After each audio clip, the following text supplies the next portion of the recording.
everyone.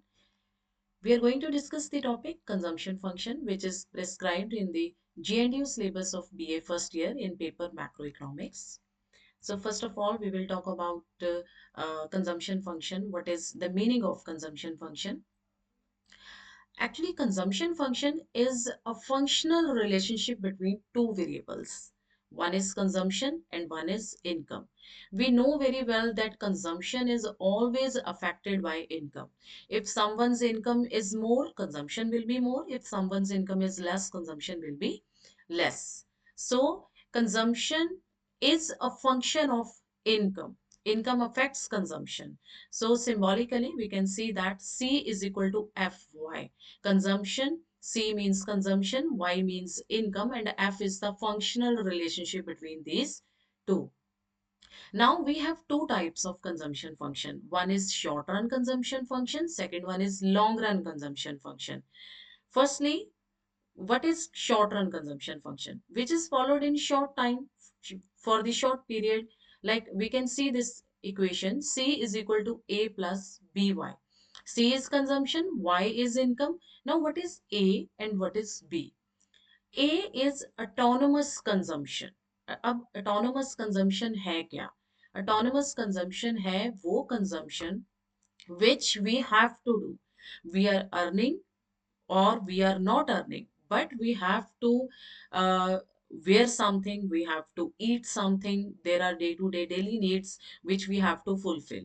So it means यहाँ पर हम एग्जांपल ले सकते हैं कोविड 19 की. देखिए कोविड 19 में क्या था, देर वर सो मेनी पीपल जिनकी अर्निंग नहीं थी but still they were consuming. और वो कंज्यूम कैसे कर रहे थे, या तो कई लोगों ने हेल्प भी की, गवर्नमेंट ने हेल्प की उनकी, सेलिब्रिटीज ने हेल्प की, इवन दे वर बोरोइंग. ठीक है. तो there were so many people जो अर्न तो नहीं कर रहे थे लेकिन वो कंज्यूम कर रहे थे. इसका मतलब क्या है कि शॉर्ट पीरियड में क्या होता है दैट चाहे आपकी इनकम है या नहीं but you have to consume something. So ये जो ए है, it shows that part of the consumption function which is a minimum level of consumption a person spends. And what is B now? B is the slope of the consumption function. अब slope जो है वो किसी भी curve की एक slope होती है. लाइक वो डाउनवर्ड स्लोपिंग हो सकती है, वो अपवर्ड स्लोपिंग हो सकती है, वो यू शेप हो सकती है. अब ये स्लोप जो है वो किसी ना किसी वेरिएबल से डिटरमिन होती है. अब कंजम्पशन फंक्शन की जो स्लोप है उसे कौन डिटरमिन करता है? That is marginal propensity to consume. Here B is equal to marginal propensity to consume, which we will discuss in the next slides. So this is short run consumption function. Now what is long run consumption function? देखिए short run में तो ऐसा है कि अगर आपके पास earning नहीं भी है तो इस ए पार्ट को ऑटोनोमस कंजम्पशन के लिए आप क्या करोगे? You can borrow, you can dissave your past savings. लेकिन लॉन्ग रन में ऐसा नहीं होगा. वी नो वेरी वेल, ना तो आपको लॉन्ग टाइम के लिए कोई लोन्स देने वाला है, ना ही लॉन्ग टाइम के लिए आपकी पास्ट सेविंग्स चलेंगी. इसका मतलब एक टाइम ऐसा आएगा जब you have to earn something to spend on consumption. So इसलिए लॉन्ग रन में क्या होता है, ये जो ए है ये यहाँ पर खत्म हो जाएगा, सिर्फ C is equal to B Y आपके पास रह जाएगा. उसके बाद अगर हम इसको डायग्रामेटिकली एक्सप्लेन करें, so I have taken income on the X axis and consumption on the Y axis. So first of all, we will talk about this line which is short run consumption function. C is equal to A plus BY. This is short run consumption function and we can notice that it has started from A, not from O. It means if income is zero, there must be some minimum level of consumption. So that's why it has started from A. And secondly, if we talk about C plus BY, this curve, then we can see that it has started from zero, because in the long run, if your income will be zero, your consumption will be zero. So these are the consumption functions. Next, we have average propensity to consume and marginal propensity to consume. So these are two parts of the consumption function. So firstly, what is average propensity to consume? देखिए consumption में और propensity to consume में एक फर्क है। वो simple सा जो डिफरेंस है वो ये है, consumption means what you consume.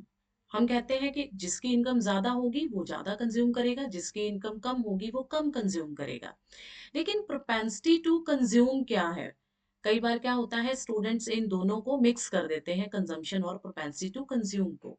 लेकिन प्रोपेंसिटी टू कंज्यूम का मतलब होता है which part of the income we are spending, what part of the income. So average propensity to consume is the ratio of the amount of consumption to total income. हमने अपनी income का कितना part consume किया।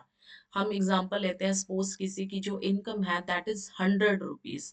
अब 100 में से अगर उसने 80 रुपीज खर्च कर दिए, इसका मतलब उसकी जो एवरेज प्रोपेंसिटी टू कंज्यूम होगी वो 0.8 होगी, because the formula for average propensity to consume is APC is equal to C over Y. C आपका 80 है, वाई आपका 100 है, तो 80 divide by 100 is equal to 0.8।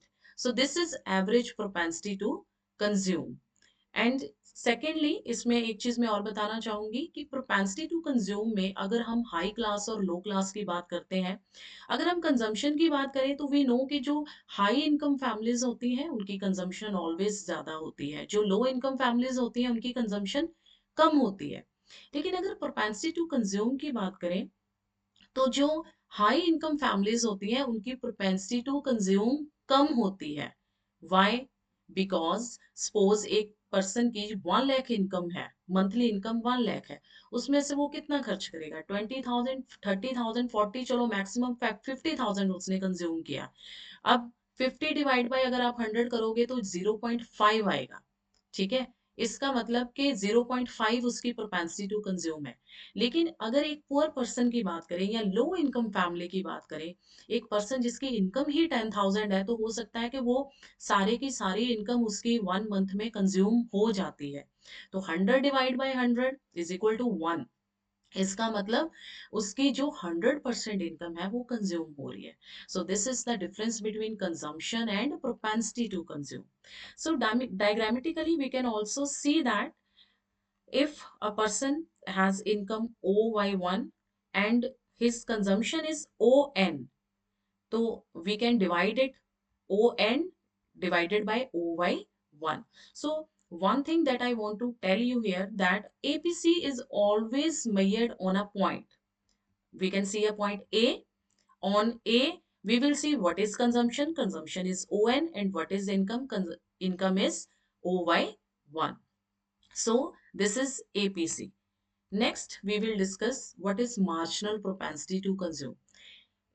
It is again propensity to consume, but it is marginal. So what means marginal? When there is a change. What is the change in consumption due to change in income? अगर suppose किसी person की income इस month increase हो जाती है, अगर 10,000 income थी, अब उसकी जो इनकम इंक्रीज हुई है, सपोज उसकी 15,000 इनकम हो गई, तो इंक्रीमेंट कितना हुआ? 5,000 का। अब उस 10,000 से तो वो पहले कंज्यूम कर ही रहा था, अब जो नेक्स्ट उसके पास 5,000 एक्स्ट्रा आए हैं, उसमें से वो कितना कंज्यूम कर रहा है। ठीक है, so that is marginal propensity to consume. Change in consumption divided by change in income. So marginal propensity to consume is very much important, and this is also the slope. Earlier we have discussed the short run consumption function, in which we had C is equal to A plus BY, and I had told you that B is the marginal propensity to consume, कि अगर किसी person की income change होती है तो उसकी consumption पे क्या इफेक्ट पड़ेगा, that is marginal propensity to consume. तो if we talk about diagrammatically, तो यहाँ पर मैं एक चीज बताना चाहूंगी कि एमपीसी जो होता है that is always measured into a period, into a gap. You can see here that consumption changed from OM to ON. So change is MN. And income has changed from OY1 to OY2. So the gap is Y1, Y2. Now we will measure MPC in this gap. So MPC is equal to changes in consumption is MN and change in income is Y1, Y2. So this is MPC and this is the diagrammatical representation of the marginal propensity to consume. So now we can see one thing here, that consumption curve is sloping upward, but it is flatter. It is not that much steep. It is flatter. Why it is flatter? Why it is a flat curve? Because the reason behind it, the Keynes psychological law of consumption. Now, what is Keynes psychological law of consumption? According to the law, as income increases, consumption will also increase, but at a lesser rate than increase in income. We know that जब भी हमारी income increase होती है, अगर किसी की 10,000 से 15,000 हुई है, तो उसका जो next, जो उसके पास next income होगी, obviously वो सारी income जो है वो consume नहीं करेगा.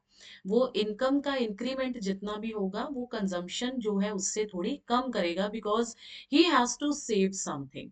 So this is the reason behind the flatter curve of the consumption function. That's why it is flat. So we have three prepositions of the Keynes psychological law of the consumption. Number one, as income increases, consumption will also increase, but by lesser amount.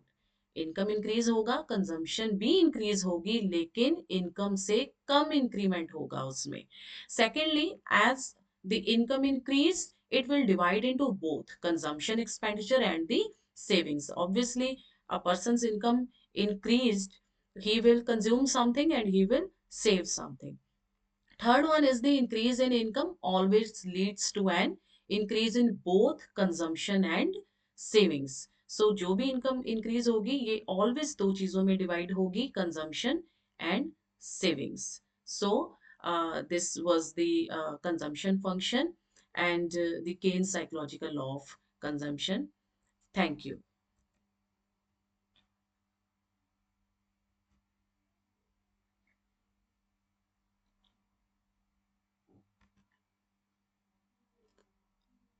So this was the Keynes. This was the con- this was the consumption function and the Keynes psychological law of consumption.